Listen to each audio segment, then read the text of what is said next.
Moving into our next story of the day, if you haven't already, support us. Hit that like and subscribe button, folks. We're doing a campaign here of you hitting that like button and leaving a comment down below, even if it's a short one, because it really does force the YouTube algorithm to send our videos out to new viewers who haven't seen our content or our channel.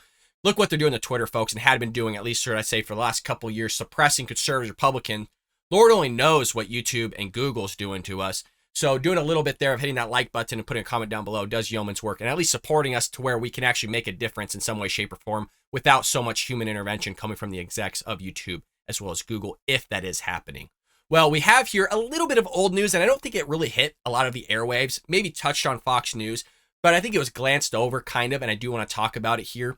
You have Kroger to pay $180,000 in a lawsuit over workers who objected to the rainbow apron.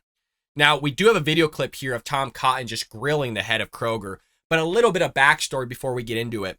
Kroger, again, is paying $180,000 to settle a religious discrimination lawsuit that was filed after 2 Arkansas workers were fired for refusing to wear the new apron with a rainbow logo that they believed supported the LGBTQ community, according to media partners at the Cincinnati Enquirer. Well, Kroger denied their apron promise. Rainbow symbol indicated support for the LGBTQ community in the case on behalf of the former employees that worked at the store in Conway, Arkansas. Workers at the store got the new aprons in April 2019 that included a rainbow heart embroidered on the top left portion of the bib, according to court documents. Both of the workers believed the literal interpretation of the Bible, held religious belief that homosexuality is a sin, and sincerely believed the apron violated their religious beliefs. One employee asked to wear their name tag over the logo. I mean, they're like, hey, you know what? This goes against my religious liberties. I don't want to be fired. I'm willing to go with the show. I want to work here. Can I just put it over that? And what'd they say? No. Another asked for a different apron. Both employees were fired within 2 months. So it's so funny how they're willing to accommodate everybody else, which we'll see in the video shortly on how they want to be representative and inclusive of all workers. But God forbid, you probably have a conservative Republican that holds to certain biblical beliefs and that they don't want to sit there and actually have them be inclusive. It only works one way here, folks. If you notice that, it only works one way with some people, but when other people have it, no, we're not going to be inclusive with them. We don't want to make any certain decisions with them, but we'll force them to say, we can't force them. We can force them to say certain things, but you can't force them to say other things, which you'll see. It'll make it clear here, folks, in this video clip with Tim Cotton. Thank you. Mr. McMullen, I want to address Kroger's workforce practices and specifically how you accommodate or how you treat requests for accommodation. Let's suppose hypothetically that Kroger had a vegan worker with strong ethical beliefs about animal welfare. If she requested to work outside, say, the butcher department and instead in the produce department, would Kroger accommodate that request? Thank you, Senator, for the question. And it's one of the nice things about one of our retail stores. There's many different areas, and we routinely have people transferring between departments. Some of that is just personal interest. Some of that is to grow in their own personal career. And if you look at our store directors, 70% of our store directors started out as an hourly associate. So it's easy to accommodate somebody, and that accommodation is really based on their own desires and their own interests. Would you make such accommodations based on their Christian beliefs as well? We would not get involved in terms of religious beliefs. Okay, the reason I ask is that you recently agreed to pay $180,000 to settle a religious discrimination case in Conway, Arkansas. In that case, 2 Kroger employees, Brenda Lawson, age 72, and Trudy Rickard, age 57, declined the directive to begin wearing a new store apron with a multicolored heart symbol on it. They, like many other of your employees, felt uncomfortable with the new aprons because they thought the heart resembled a gay pride symbol. Rather than make accommodations, Kroger fired these 2 employees. One employee simply asked to cover the symbol with a name tag, but Kroger refused even that reasonable accommodation. Are you aware of these terminations, Mr. McMullen? Senator, I am not. This was not a private lawsuit either by 2 disgruntled employees, Mr. Mullen. This was brought by the EEOC. So are you not aware when your company is sued for religious discrimination by the United States government? No, sir, I am not. Not always. Well, I'm disappointed by that. How many lawsuits does Kroger have, with the United States government?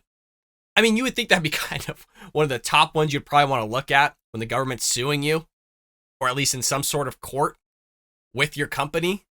I get that there's a lot of frivolous private ones that are kind of like, whatever. They're kind of bottom of the barrel, which is why Tom Cotton brought that specific point up of like, this is a massive deal. The fact that you're in a lawsuit with the freaking United States government. No clue though. not a clue what's going on.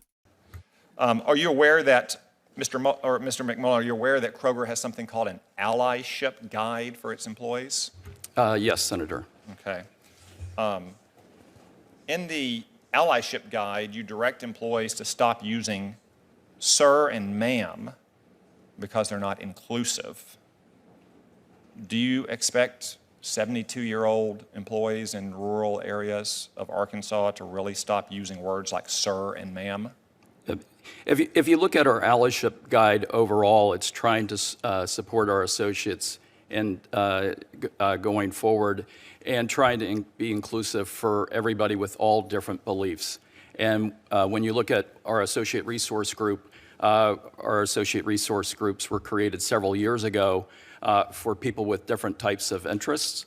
And we think it's incredibly important to be an inclusive, opening culture to welcome all associates. Oh yeah, just convenient if all inclusive, but hey, screw the employees that want to still work for your company, put a name tag over them because they believe that this heart represents something they think is sinful and they don't want to have that over their own heart. God forbid, but we're going to be all inclusive. You see how these corporations are going woke. It's a bunch of bull crap, you guys. It's a bunch of BS. They're showing face. They don't really care. And they're going to sit there and screw over other people for the religious viewpoint, of which they have a right to do, over other people that can care two craps about the First Amendment of freedom of expression, free speech, and all this other stuff. I'm so tired of the woke corporations here sitting there just strong-arming the little man here that actually likes the Constitution, wants to uphold that, and they hold a faith, but they're going to present this stuff as if they're all inclusive. No, they're not. Employees in your stores in rural Arkansas refer to other employees or customers as sir, as ma'am. Do they face disciplinary action? Not that I'm aware of, sir. I would have to ask.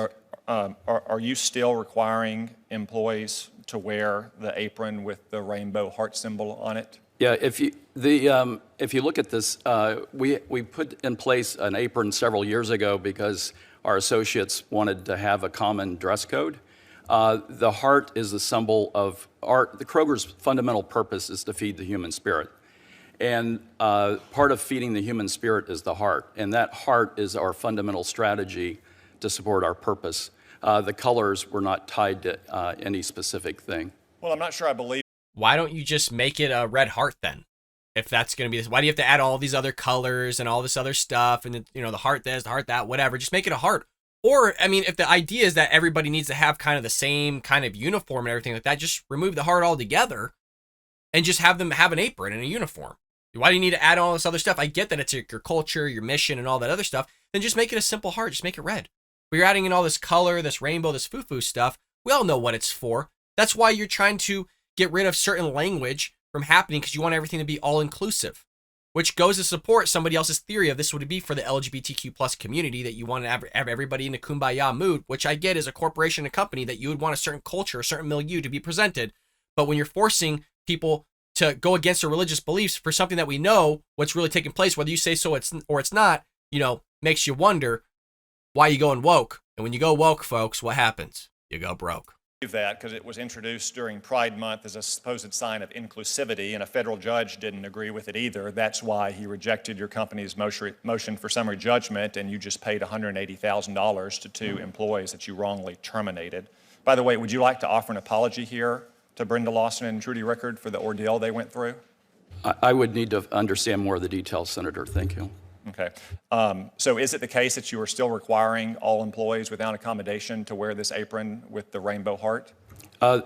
If you look at our apron would be required for all associates to wear consistently across the company. Does it or does it not still include the symbol for which you just paid $180,000 to settle an EEOC lawsuit against your company? It would include a heart on it, Senator. So you still have to wear the apron, folks. Screw your religious liberties. Screw if you think it's a sin, because they're inclusive, you guys. See, they're inclusive to you when you're forced to wear it. That's inclusivity according to them, right? As long as it caters to the LGBTQ plus LMNOP soup community, then they're inclusive. But anybody else outside of that, no. See, you're forced. You have to wear it. If you don't want to wear it, get the hell out, right? You want to be fired, get out. No. Screw your religious liberties, folks. Screw that. We're a pro-American company here. We're going to be inclusive to everybody, except certain language in the corporate world or at Kroger. You can't say certain things, and you got to wear the uniform, of which goes against religious liberties. No, but we're going to inclusive. We're all inclusive, folks. And having settled that lawsuit, are you now going to grant accommodations to employees who don't wish to display a symbol that they may perceive as not aligned with their moral and Christian views? Senator, I will thank you for the question. I will need to follow back up with our team with more of the details. If this merger goes through, who's going to be making decisions about uniforms in the combined company and whether to grant reasonable accommodations? If you look in terms of our fundamental uniform that was put in place, our associate resource groups work together in terms of designing the uniform, and we would use the same type of approach on a combined company basis. Okay.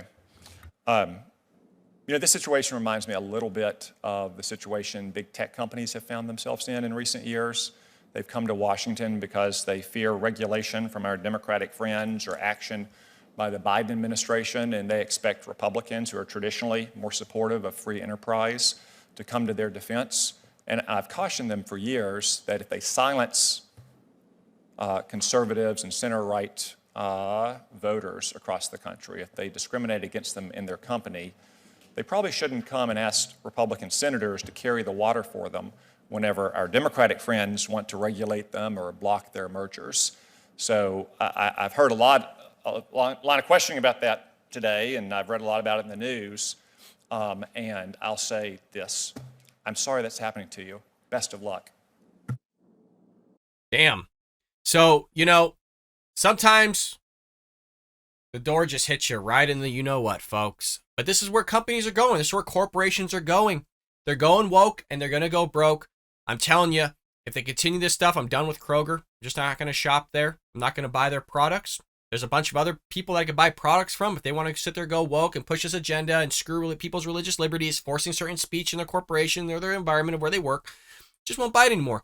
I hope you enjoyed that clip from the Bald Brad Show. If you did, make sure to hit that subscribe button so you can stay up to date on all our future content.